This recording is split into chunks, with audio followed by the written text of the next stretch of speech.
जय गणेश जी। स्वागत है आपका। मैं डॉक्टर आशुतोष द्विवेदी आपका स्वागत करता हूं इस चैनल पर। आज हम गोचर की स्थितियां देख रहे हैं। इन गोचर की स्थितियों में हम देखने जा रहे हैं कि 2 जून 2021 से मंगल जो अपना राशि परिवर्तन कर रहा है, दूसरी राशि में जा रहा है, कर्क राशि में जा रहा है, तो उसका प्रभाव क्या पड़ेगा राशियों पर। चलिए यहां एक नई चीज आपको बता देते हैं कि इस वीडियो के डिस्क्रिप्शन में एक टाइम स्टैम्प्स लगा हुआ है, या टाइम स्टैम्प्स के माध्यम से आपको प्रत्येक राशि लिखी हुई मिल जाएगी।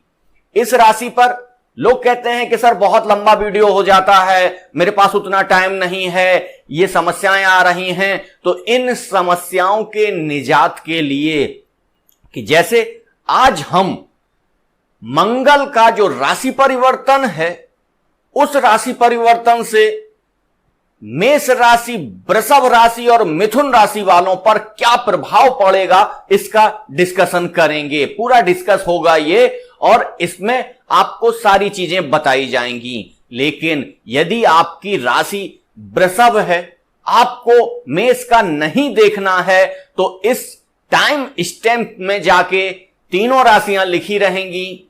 मेष से तो चूंकि शुरुआत ही हो रही है, उसमें कोई दिक्कत नहीं है, लेकिन वृषभ और मिथुन, वृषभ को जैसे ही आप टच करेंगे तो मेरा वीडियो वृषभ राशि से ही प्रारंभ होगा।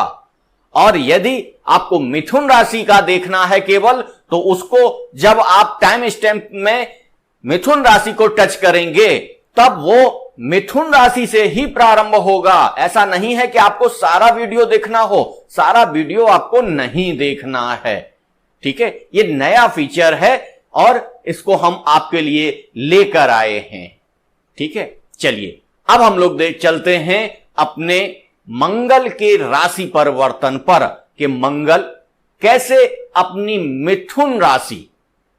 मिथुन राशि में जहां वो अभी गोचर कर रहे थे, मिथुन राशि में थे, मिथुन राशि से अब वो चंद्रमा की राशि यानी कर्क राशि में, जो जल तत्व की राशि है, उसमें जा रहे हैं। यानी जल तत्व में जब अग्नि तत्व जाता है तो उसका प्रभाव कम हो जाता है। इसीलिए कहा जाता है कि मंगल कर्क राशि में आकर नीच के हो जाते हैं, नीच प्रभाव उनका हो जाता है। तो ये क्या कब कर रहे हैं? भूमिपुत्र मंगल सुबह 7:10 2 जून 2021 से कर्क राशि में प्रवेश कर रहे हैं। और कर्क राशि में जब ये प्रवेश कर रहे हैं और ये 45 दिन तक, 45 डेज तक वो यहीं पर रहेंगे, इसके पश्चात वो अगली राशि में जाएंगे। ये टाइम कब तक रहेगा ये याद रख लीजिए, ये 20 जुलाई 2021 तक इसमें रहेंगे। यानी कि मंगल कर्क राशि में प्रवेश करेंगे 2 जून से, और ये 20 जुलाई तक यहां पर रहेंगे। 20 जुलाई में ये फिर से अपना परिवर्तन करेंगे। वो सारी स्थितियों में ये चूंकि हमारे शनिदेव भी बकरी हो गए हैं, तो शनिदेव क्या कर रहे हैं? शनिदेव अपनी मूल राशि मकर राशि में आ गए हैं, और मकर राशि से इनका सीधा दृष्टि संबंध बन रहा है। तो मकर राशि से चूंकि संबंध बन रहा है, दृष्टि संबंध बन रहा है, तो ये जो एक परिवर्तन है, ये परिवर्तन बहुत ही विस्फोटक है और लगभग राशियों के लिए ये नेगेटिव प्रभाव ला रहा है। इसलिए आपको इसका पूरा विस्तार से समझाना बहुत ही आवश्यकता था, इसलिए ये नया वीडियो लेकर हम आए हैं। आपका जो ज्योतिष का क्रम चल रहा था वो चलता रहेगा। इस पूरी प्रक्रिया को समझाने के पश्चात हम पुनः उसको प्रारंभ कर देंगे। चलिए आइए देखते हैं कि जब मंगल अपनी नीची राशि में रहेंगे और शनि से उनका दृष्टि संबंध होगा, तो इससे हमारी 12 राशियों पर क्या प्रभाव पड़ेगा। आज हम यहां पर 3 राशि मेष, वृषभ और मिथुन के बारे में चर्चा कर रहे हैं। सबसे पहले मेष राशि। मेष राशि जिसके राशिपति भी मंगल ही होते हैं। तो गोचर कुंडली के हिसाब से, हां एक चीज और समझ लीजिए कि ये जो हम आपका राशिफल बता रहे हैं ये आपकी चंद्र राशि के हिसाब से है, यानी कि आपकी कुंडली में चंद्रमा जिस घर में बैठे हैं वही आपकी राशि होगी। तो ये चंद्र राशि के हिसाब से ही आपका राशिफल हम बताने जा रहे हैं। चलिए देखते हैं, क्योंकि मेष राशि के राशिपति भी मंगल होते हैं और मंगल का ही यहां राशि परिवर्तन हो रहा है, तब ये क्या प्रभाव ला रहे हैं, मेष वालों के लिए क्या स्थितियां बन रही हैं, इसको हम लोग विस्तार से समझ लेते हैं। गोचर कुंडली में ये चतुर्थ भाव में मेष राशि वालों का ये 1 2 3 4 यानी कि यहां पर है ये कर्क राशि में ये आ रहे हैं, और कर्क राशि यानी चौथे घर में ये आ रहे हैं। कौन सा घर है ये? भूमि, भवन, वाहन और मां का घर है ये, इसमें मंगल आ रहे हैं। तो ये मेष राशि के लिए क्या क्या स्थितियां उत्पन्न करेंगे ये हम लोग देख लेते हैं। और यहां से सीधा 10वें में मकर राशि में शनि है, तो इनका सीधा दृष्टि संबंध हो रहा है शनि से, और ये इनका जो दृष्टि संबंध है ये बड़ी विस्फोटक स्थितियां पैदा करता है। तो इस स्थिति में हम लोग देख लेते हैं कि मेष राशि वालों के लिए ये 45 दिन कैसे होने वाले हैं और इनकी साथ क्या क्या समस्याएं आएंगी और क्या क्या इनको लाभ प्राप्त होंगे, इन दोनों की चर्चा हम लोग विस्तार से कर लेते हैं। चलिए, इसमें है क्या, बहुत शुभदायक नहीं है ये। क्या है? मंगल चूंकि नीच राशि में जा रहे हैं, इसलिए ये मेष राशि वालों के लिए बहुत शुभदायक नहीं है। ये बहुत सारी समस्याओं को, परेशानियों को लेकर आ रहे हैं। ये घर में कलह उत्पन्न करेंगे, क्योंकि ये कौन सा घर है? ये चौथा घर है, और चौथा घर किसका होता है? मां का घर होता है, और इसी को आपका घर माना जाता है। सुख भाव इसको बोला जाता है। तो आपके सुखों को ये समाप्त करने वाले होंगे, क्योंकि नीच राशि में जा रहे हैं। तो घर में कलह की स्थिति उत्पन्न हो जाएगी, और मां की सेहत में भी चिंता उत्पन्न हो जाएगी। मां की सेहत भी खराब हो सकती है।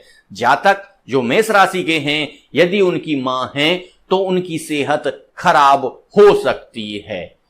ऐसा नहीं है कि सारा का सारा गोचर का ही प्रभाव पड़ता है, आपके जन्म, लग्न का और जन्मांक चक्र में ग्रह कैसे बैठे हैं उनका भी असर पड़ता है। लेकिन यदि वहां पर भी ग्रह कमजोर हों, वहां पर भी मंगल नीच के हों, तो स्थितियां पूरी की पूरी वैसे ही आएंगी जैसे हम बता रहे हैं। तो ये घर में कलह उत्पन्न करेगा, मां की सेहत में चिंता उत्पन्न करेगा। और यदि घर में कोई बुजुर्ग व्यक्ति हैं, मां के अतिरिक्त और भी कोई बुजुर्ग व्यक्ति हैं, दादी हैं, पिताजी हैं, इन सब की सेहत भी खराब हो सकती है। इनकी सेहत भी खराब हो सकती है। इसमें सबसे बड़ी समस्या आएगी, कार्य क्षेत्र में परेशानियां उत्पन्न होने लग जाएंगी। यानी कि चौथे के सामने पड़ता है 10वां घर, और 10वां घर क्या है? कर्म का भाव है। और यहां पर कौन बैठे हैं? शनि महाराज बैठे हैं। शनि महाराज से जब इनका दृष्टि संबंध बनेगा, तब ये आपको कार्य क्षेत्र में भी समस्याएं उत्पन्न करने लगेंगे। आपकी उन्नति में बाधाएं आएंगी, और आपको इस समय बहुत सतर्क रहने की आवश्यकता है। मंगल की दृष्टि, मंगल जब यहां बैठेंगे तब इनकी चौथी दृष्टि 1 2 3 4 यानी कि दांपत्य घर पर पड़ेगी। चौथी दृष्टि दांपत्य घर पर पड़ेगी, 7वीं दृष्टि 10वें घर पर पड़ेगी, और 8वीं दृष्टि एकादश भाव पर पड़ेगी, आय भाव पर पड़ेगी। 3 दृष्टियां मंगल के पास होती हैं। क्योंकि चौथी दृष्टि दांपत्य पर पड़ रही है, इसलिए दांपत्य की स्थितियां भी खराब होने की संभावनाएं हैं। दांपत्य में काफी स्थितियां बिगड़ सकती हैं। यदि आपने उन समस्याओं को संभाला नहीं तो दांपत्य जीवन में बहुत संघर्ष की स्थिति आने वाली है इन 45 दिनों में। पिता से भी आपके मतभेद हो सकते हैं और कार्य क्षेत्र में बॉस से भी आपके मतभेद हो सकते हैं। पिता से भी मतभेद होंगे और कार्य क्षेत्र में जो आपका इमीडिएट बॉस है उससे भी आपके क्या होंगे, मतभेद हो जाएंगे। दांपत्य जीवन में बहुत तेजी से समस्याएं उत्पन्न होंगी। उन समस्याओं को आप अपनी बुद्धि से यदि सुलझा सकते हैं तो सुलझा लीजिए। ये जो प्रिडिक्शन है, जो आपको चीजें बताने का ध्येय है, वो यही है कि आपको पहले से पता हो कि ये समस्या आने वाली है तो उस समस्या से आप बच सकें, उसका बचाव कर सकें, उसको दिमाग से उस समस्या को टाल सकें। इसलिए आपको ये सारी चीजें यहां पर बताई जाती हैं। इस समय यदि आप व्यापार कर रहे हैं तो आपके पार्टनर से भी आपके मतभेद हो सकते हैं। यानी कि जाया भाव जो है वो पार्टनर का भी भाव है। 7वां भाव जाया भाव कहलाता है, पार्टनर का भी भाव कहलाता है। तो पार्टनर से भी मतभेद होने की पूरी संभावनाएं हैं। और यदि आप मशीनरी ऑटोमोबाइल के क्षेत्र में हैं तो आपको जो लाभ मिलना चाहिए, यानी कि यहां आपको लाभ की स्थितियां रहेंगी, लेकिन जो लाभ आपने सोचा है या जो लाभ आपको मिलना चाहिए था वो लाभ आपको प्राप्त नहीं होगा और आपके भूमि भवन वाहन में परेशानियां उत्पन्न होने लगेंगी। जैसे वाहन खराब हो जाना, आपके घर की लाइट खराब हो जाना, मतलब घर का सुख नहीं मिलना, ऐसी स्थितियां उत्पन्न होंगी। यानी भूमि भवन वाहन में परेशानियां उत्पन्न होंगी। और ऐसे जातक जो कमीशन का कार्य करते हैं, ऐसे जातक जो कमीशन का कार्य करते हैं, उसमें भी चिंता उत्पन्न होगी, उसमें भी लाभ प्राप्त नहीं होगा।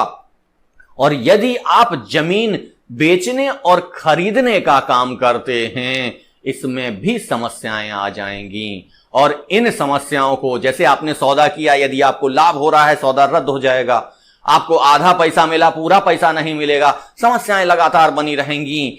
इन समस्याओं को सुलझाने के लिए आपको एक उपाय बताऊंगा। यहां आप हनुमान जी की पूजा कर सकते हैं और सोमवार को शंकर जी को दुग्ध से अभिषेक कर सकते हैं। तो ये समस्याएं उसे आपको छुटकारा मिल सकता है या थोड़ा सा बचाव हो सकता है। यानी यदि आप ये कार्य करेंगे तो बारिश में छाते के तरीके से आपको चीजें उपलब्ध हो जाएंगी कि आपको बारिश से भीगने से थोड़ा सा बचत मिल जाएगी। समस्याएं तो ये आएंगी ही आएंगी। चलिए अब हम लोग चलते हैं अगली राशि वृषभ राशि की ओर। वृषभ राशि के लिए ये कुछ अच्छा है तो कुछ खराब है।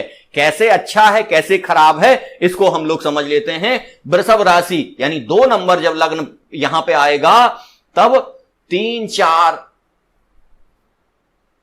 और 4 यानी पराक्रम भाव में आपके बैठेंगे मंगल, और मंगल पराक्रम के ही कारक हैं। फिर भी क्योंकि ये नीच के हो जाएंगे इसलिए कुछ समस्याएं आएंगी। वो समस्याएं क्या होंगी?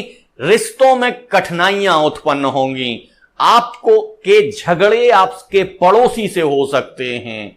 आपका विवाद आपके पिता से हो सकता है, आपके मतभेद पिता से हो सकते हैं, आपके छोटे भाई बहनों से भी आपके मतभेद हो सकते हैं। लेकिन इसमें अच्छाई क्या है? आपके पराक्रम में वृद्धि होगी।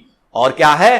पैतृक संपत्ति को लेकर विवाद खड़ा हो जाएगा। आपके भाई बहनों के साथ ही विवाद उत्पन्न हो जाएगा। यदि पहले से थोड़ा सा विवाद चल रहा है तो यहां यह भयंकर रूप धारण कर लेगा और कार्य क्षेत्र में भी विवाद उत्पन्न होगा। इसके साथ सम्मान प्राप्त नहीं होगा आपको। कार्य क्षेत्र में क्या होगा? आपको सम्मान प्राप्त नहीं होगा। लेकिन इसमें कुछ लाभ भी हैं जो आपको प्राप्त होंगे। वो क्या हैं कि आप यदि कोई कार्य कर रहे हैं, ये कोई कार्य करना चाह रहे हैं, किसी कार्य में प्रयासरत हैं, तो वो कार्य आपका पूरा होगा। आपको उन प्रयासों में सफलता प्राप्त होगी। क्योंकि पराक्रमेश हैं, आपके पराक्रम में बैठे हैं मंगल, और पराक्रम के ही वो ग्रह हैं, इसलिए वहां पहुंचने पर इसमें लाभ होगा। ठीक है। और जो जातक उच्च शिक्षा प्राप्त कर रहे हैं उन विद्यार्थियों को लाभ होगा। उच्च शिक्षा जो विद्यार्थी प्राप्त कर रहे हैं उनको लाभ होगा, और उन्हें शिक्षकों से सहयोग भी मिलेगा। और जो जातक सेना में जाना चाहते हैं या सेना में जाना चाहते प्रयास में लगे हुए हैं, उनका प्रयास सफल होगा और विशेष रूप से लाभ मिलेगा। ऋण यदि है तो ऋण से आपको मुक्ति प्राप्त होगी, और यदि आपका धन, अपना धन कहीं फंसा हुआ है, तो आप मंगल और शनि की इस दृष्टि से उस व्यक्ति के ऊपर दबाव बनाने में सफल होंगे और अपना धन निकलवाने में भी सफल होंगे। तो वृषभ राशि के लिए भी ये अच्छा और बुरा है। जैसा मेष राशि के लिए उतना अच्छा नहीं था, लेकिन वृषभ राशि के लिए अच्छा भी है और खराब भी है। चलिए अब हम लोग देख लेते हैं मिथुन राशि। मिथुन राशि क्या है? यहां पर मंगल पूरी तरीके से अकारक होते हैं। मिथुन राशि में मंगल पूरी तरीके से अकारक होते हैं, लेकिन इसमें अच्छा प्रभाव भी मिलेगा कि पुरानी जो समस्याएं आ रही थीं मिथुन राशि में, अकारक होते हुए भी फिर भी जो भी समस्याएं मिथुन राशि के जातकों को आ रही थीं, पहले से उन समस्याओं से उन्हें छुटकारा प्राप्त होगा, उनको छुटकारा मिल जाएगा, निजात मिल जाएगी। लेकिन इसका बुरा फल यह भी रहेगा कि आपकी वाणी बहुत कठोर हो जाएगी। मिथुन राशि वालों की वाणी बहुत कठोर हो जाएगी, और ये आपकी राशि से दूसरे भाव में रहेंगे, तो इससे सीधा इनका दृष्टि संबंध बन रहा है अष्टम से। अष्टम से जब इनका दृष्टि संबंध बनता है तो कहीं ना कहीं आप प्रेरित होते हैं जुआ, सट्टा, लॉटरी के लिए। लेकिन आपको जुआ, सट्टा, लॉटरी की तरफ जाना नहीं है, नहीं तो आप बहुत बड़ा नुकसान कर बैठेंगे अपना। इसलिए जुआ, सट्टा, लॉटरी से आप दूर ही रहिए।